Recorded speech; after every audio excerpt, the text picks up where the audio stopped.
Dear student, आज का हमारा जो टॉपिक है वो है लिंकेज, जिसे हिंदी में सहलग्नता भी कहा जाता है। पहले इसकी हम डेफिनेशन पे चर्चा करेंगे। इसकी सिंपल डेफिनेशन है, linkage is the tendency of genes that are located close together on a chromosome to be inherited together. इसका हिंदी में ये मतलब होता है कि एक ही क्रोमोसोम पर समीप स्थित जीन्स का एक साथ अगली पीढ़ी में जाने की जो प्रवृत्ति होती है, उसी प्रवृत्ति को लिंकेज या सहलग्नता कहा जाता है। इसका यह मतलब है कि जो एक ही क्रोमोसोम पर जो जीन्स होंगे और जो नज़दीक होंगे वो एक साथ जो है युग्मक निर्माण के साथ अगली पीढ़ी में जाते हैं। इसको क्या कहते हैं? सहलग्नता। सहलग्नता की अगर डिस्कवरी की बात करेंगे तो सहलग्नता के बारे में सबसे पहले जो आइडिया दिया था वो बैटसन, पुनेट और सैंडर्स ने दिया था। इन्होंने लेथायरस ओडोरेटस, जिसको स्वीट पी, मीठी मटर भी कहा जाता है, उस पर एक्सपेरिमेंट किया था और कहीं ना कहीं इन्होंने लिंकेज का आइडिया दिया था।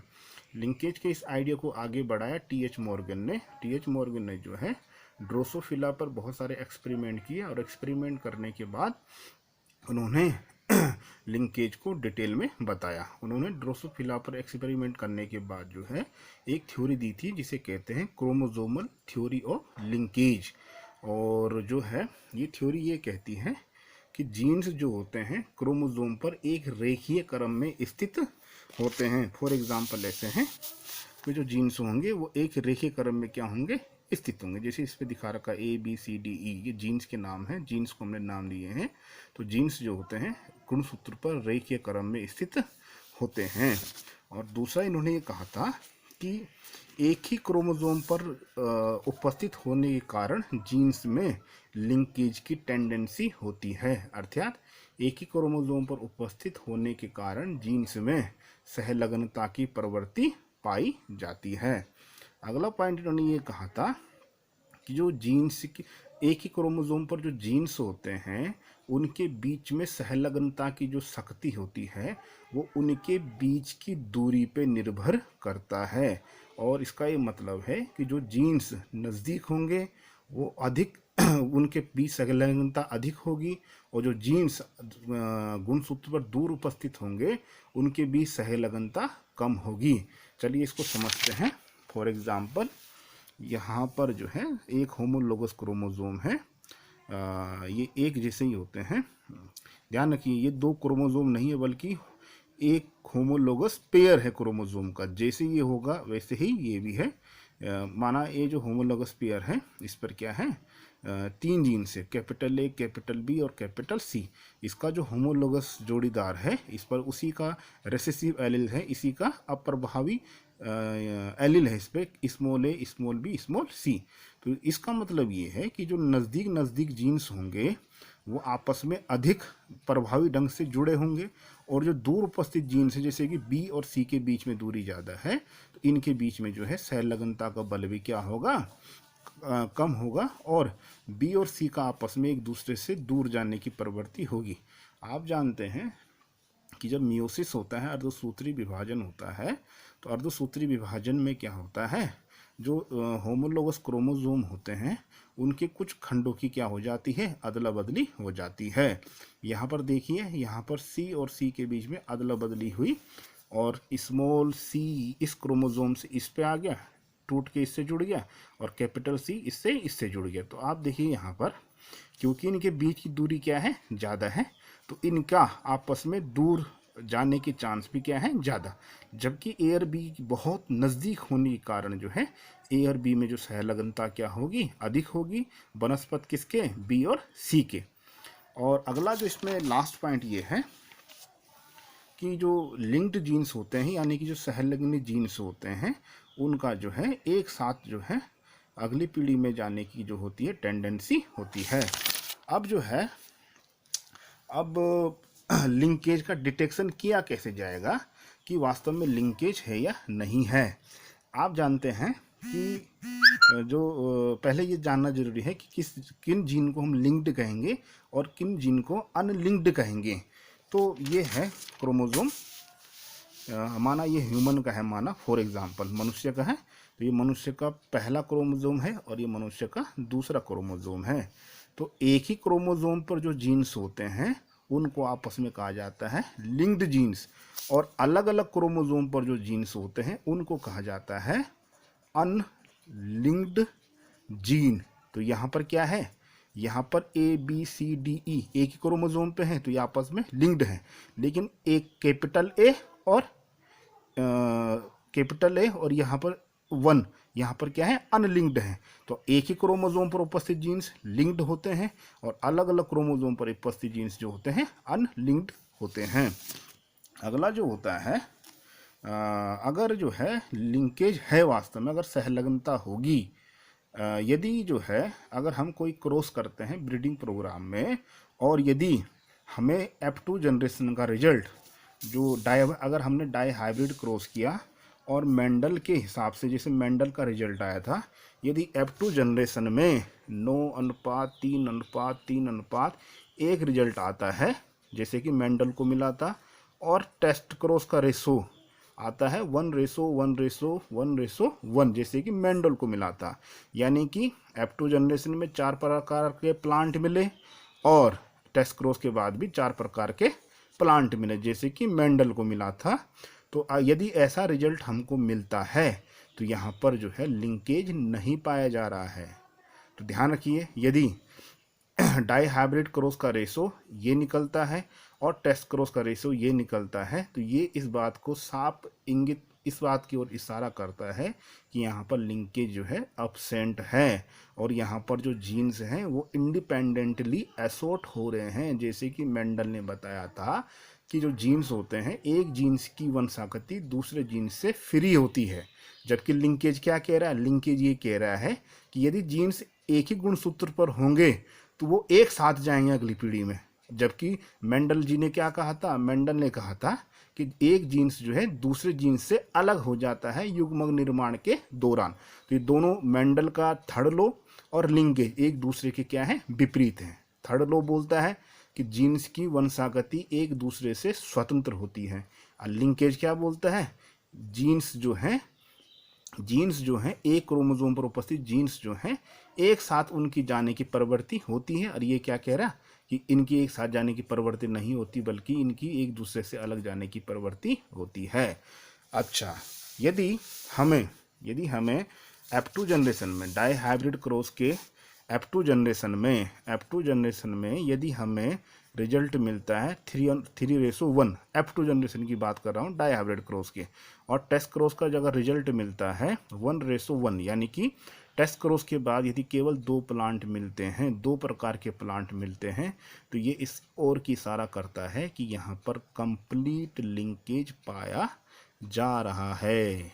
2 बातें हैं, यदि टेस्ट क्रॉस का रिजल्ट ये निकलता है 1:1:1:1, यानी कि टेस्ट क्रॉस करने के बाद यदि 4 प्रकार के प्लांट मिलते हैं तो सहलग्नता नहीं पाई जाती है, और यदि टेस्ट क्रॉस करने के बाद 1:1 निकलता है यानी कि केवल 2 प्रकार के प्लांट मिलते हैं, तो यहाँ पर कंप्लीट पूर्ण सहलग्नता पाई जाती है। तो अगर सहलग्नता देखनी है तो उसका सबसे अच्छा तरीका ये है कि क्या करवाना चाहिए, टेस्ट क्रॉस करवाना चाहिए। यदि रिजल्ट में 2 प्रकार के प्लांट मिलते हैं तो कंप्लीट लिंकेज, और ये 2 प्रकार के प्लांट नहीं मिलते हैं, 4 प्रकार के प्लांट मिलते हैं जैसे कि मेंडल को मिला था, तो यहाँ पर कंप्लीट लिंकेज नहीं पाया जा रहा है। अब बात करते हैं टाइप्स ऑफ लिंकेज की लिंकेज कितने टाइप का होता है। तो on the basis of crossing over, gene विनिमय के आधार पे जो है लिंकेज जो है 2 टाइप का होता है। क्रॉसिंग ओवर में पहले ही बता चुका हूँ, क्रॉसिंग ओवर जो होता है मियोसिस यानी कि अर्धसूत्री विभाजन की पैकाइटिन स्टेज में होता है, जिसमें कि एक होमोलोगस क्रोमोसोम के जो पेयर है इनके कुछ भागों का आपस में अदला बदली होती है, इसी को हम क्या कहते हैं, क्रॉसिंग ओवर। और यानी कि क्या है, इसका एक चीज़ और निकल रही है कि क्रॉसिंग ओवर जो होता है वो लिंकेज का विपरीत होता है। लिंकेज की टेंडेंसी क्या होती है, लिंकेज का मतलब ये होता है कि जीन्स को एक साथ रखना, और क्रॉसिंग ओवर क्या करता है, लिंकेज के ठीक उलट जो है जीन्स को एक दूसरे से अलग कर देता है। यानी कि क्रॉसिंग ओवर लिंकेज को क्या करता है, ब्रेक करता है। अब बात करते हैं टाइप्स की। दो टाइप होते हैं, कंप्लीट लिंकेज और दूसरा क्या होगा, दूसरा इसका अपोजिट होगा इनकम्प्लीट लिंकेज। तो कंप्लीट लिंकेज यानी कि पूर्ण सहलग्नता।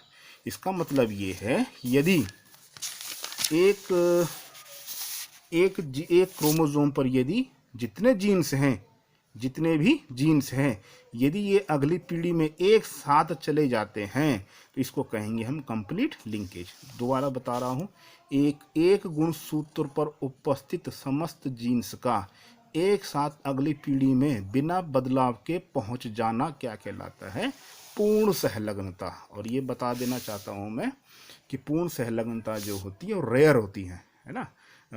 ये सामान्यता देखने को नहीं मिलती है। उसका कारण ये है कि प्रत्येक जो ऑर्गेनिज्म होता है उसमें क्रॉसिंग ओवर होता है, जिसके कारण जो है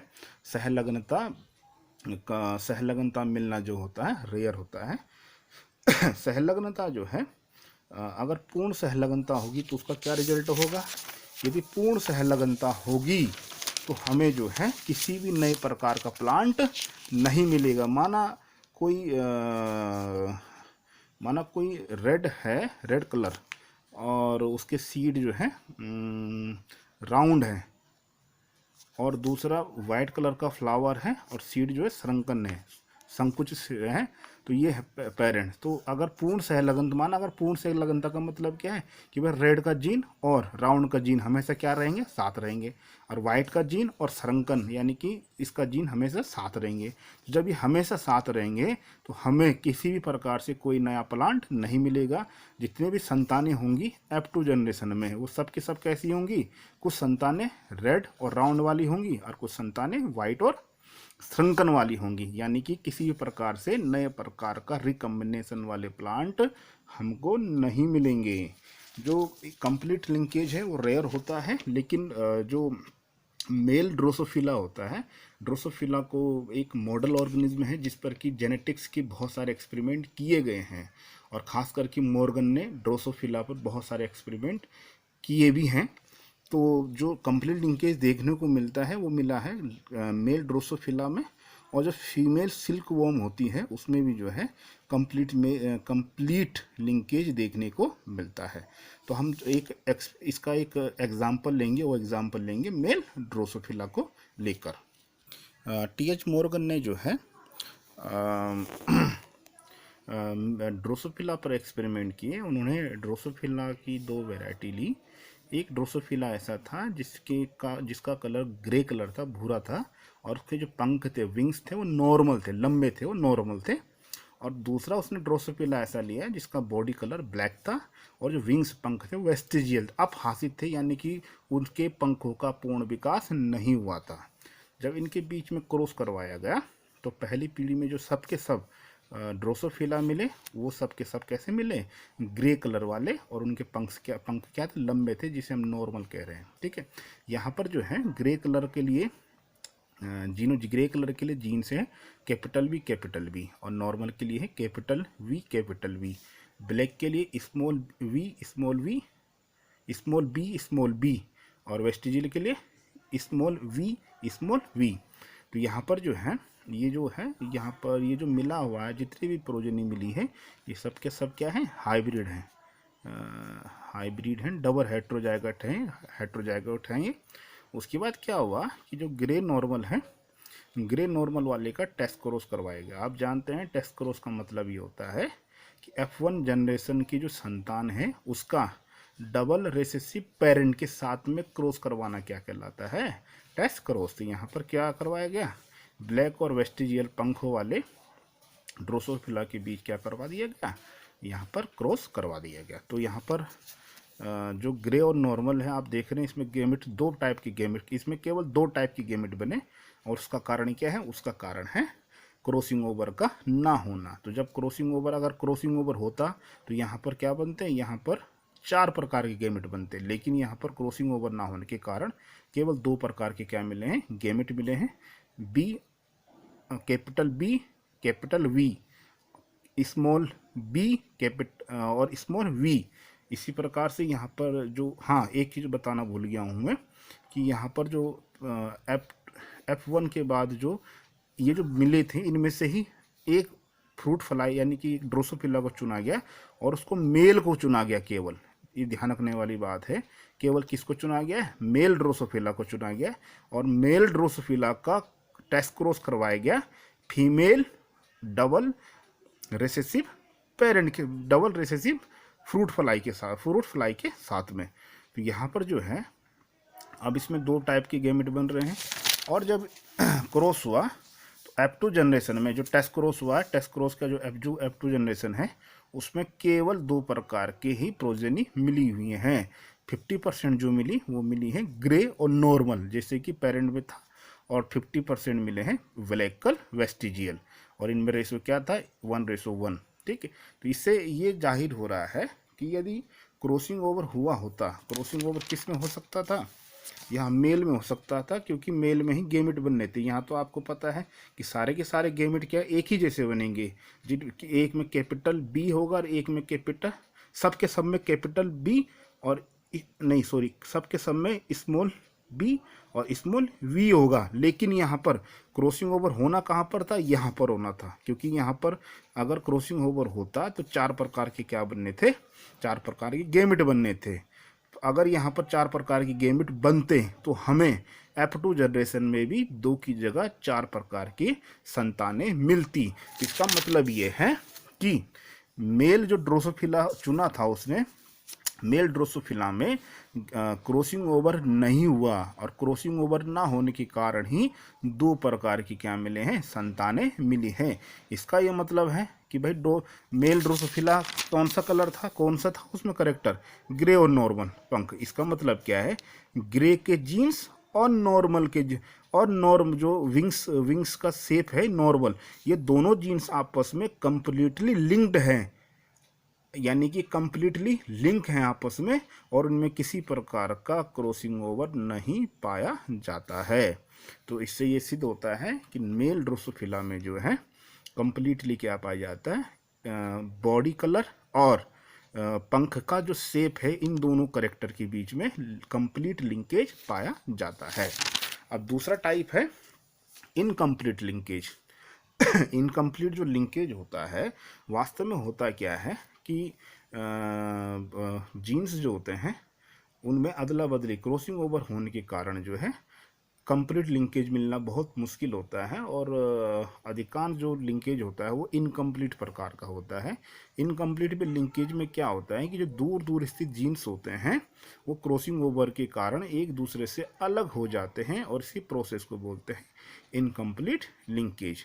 इनकम्प्लीट लिंकेज जो है बहुत ऑर्गेनिज्म में देखा गया है, यानी लगभग सभी में पाया जाता है, जैसे कि फीमेल ड्रोसोफिला, मेज हो गया, मेन हो गया यानी कि ह्यूमन बींग्स हो गए। तो यहाँ पर जो एग्जांपल लिया है हमने वो मेज का लिया है, मक्के का लिया है। तो यहाँ पर जो है 2 पेरेंट्स लिए गए हैं। एक पेरेंट्स में जो है सीड जो है कलर्ड सीड है और फुल है वो, ठीक फुल है, एंडोस्पर्म फुल भरा हुआ है, जबकि दूसरा जो है कलरलेस सीड है और श्रंकन एंडोस्पर्म है, यानी कि एक तो फुल है पैक है और दूसरा सीड कैसा है, झुर्रीदार है, श्रंकन है। इनके बीच में जब क्रॉस करवाया गया तो पहली पीढ़ी में F1 जनरेशन में सबके सब जो संतानें थी वो सबके सब क्या थे, हेट्रोजाइगस थे, कलर, और उन सब के सब में सीड क्या थे, कलर्ड थे, रंगीन थे, और एंडोस्पर्म क्या था, फुल था। ये सब के सब क्या थे, हाइब्रिड थे। उसके बाद जो है ये देखने के लिए कि लिंकेज है कि नहीं, कलर और एंडोस्पर्म के साइज में लिंकेज है या नहीं, ये देखने के लिए क्या जरूरी है, टेस्ट क्रॉस। तो यहाँ पर कलर्ड फुल का इस F1 जनरेशन का क्रॉस करवाया गया कलरलेस डबल रेसेसिव पेरेंट के साथ में, टेस्ट क्रॉस करवाया गया। तो देखिए टेस्ट क्रॉस के बाद आप देख रहे हैं कि जो डबल रेसेसिव पेरेंट्स हैं इसमें सारे के सारे सब के सब गैमेट्स कैसे बनेंगे, स्मॉल सी स्मॉल एस। लेकिन यहाँ पर जो है जो कलर्ड और फुल वाला पेरेंट्स है यहाँ पर क्रॉसिंग ओवर होता है, तो और क्रॉसिंग ओवर के कारण जो है 4 प्रकार के क्या बन जाते हैं, गैमेट बन जाते हैं। कौन कौन से, capital C capital S, capital C small S, small C capital S, small C और स्मॉल एस। अब इनमें जब अगर इनमें क्रॉस करवाया जाएगा तो इसका इससे हुआ क्या मिला, capital C small C capital S small S. इसका इससे हुआ कैपिटल सी स्मॉल सी और double capital S sorry small S. इसका इसके साथ small C capital S small S. इसका इसके साथ में small C small S small S. तो 4 प्रकार के प्लांट मिले हैं। और ये कैसे मिले हुए हैं, 2 प्रकार के तो पेरेंटल थे, जो पेरेंट में भी थे लक्षण, यानी कि कलर और फुल, ये पेरेंटल था। दूसरा मिला है कलरलेस और श्रंकन, यानी ये भी किससे है, पेरेंट से मिला हुआ है। तो 2 प्लांट तो कैसे मिले, पेरेंट कॉम्बिनेशन वाले मिले, पैतृक संयोग वाले मिले। इनका परसेंट क्या था, 48% कलर्ड फुल मिले और 48% कलरलेस और श्रंकन मिले। यानी कि टोटल जो है 4 दूना 8, 8 दूना 16, 96% कैसे मिले, पेरेंटल मिले। यानी कि 96% केस में क्रॉसिंग ओवर नहीं हुआ, यानी कि 96% केस में लिंकेज पाया गया। लेकिन 4% केस में जो है लिंकेज नहीं पाया गया। 4% केस में क्या हो गया, क्रॉसिंग ओवर हो गया।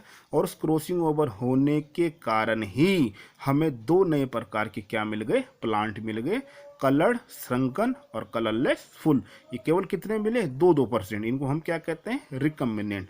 तो कुल मिला के बात यह है कि 96% केस में लिंकेज पाया गया, लेकिन 4% केस में क्या पाया गया, क्रॉसिंग ओवर। यानी कि इसको हम क्या कहेंगे, न कंप्लीट लिंकेज हुआ और न कंप्लीट इंडिपेंडेंट असॉर्टमेंट हुआ, है ना तो जीन्स कंप्लीटली एक दूसरे से अलग हो गए और न जीन कंप्लीटली एक दूसरे के साथ में रह गए। तो इसको कहेंगे इनकम्प्लीट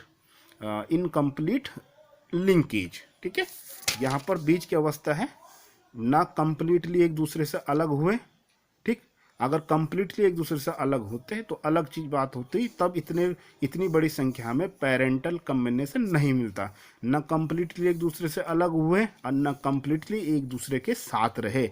अगर कंप्लीटली एक दूसरे के साथ रहते तो यहाँ पर पूर्ण सहलग्नता, कंप्लीट लिंकेज पाया जाता और केवल 2 प्रकार के प्लांट ही हमको मिलते।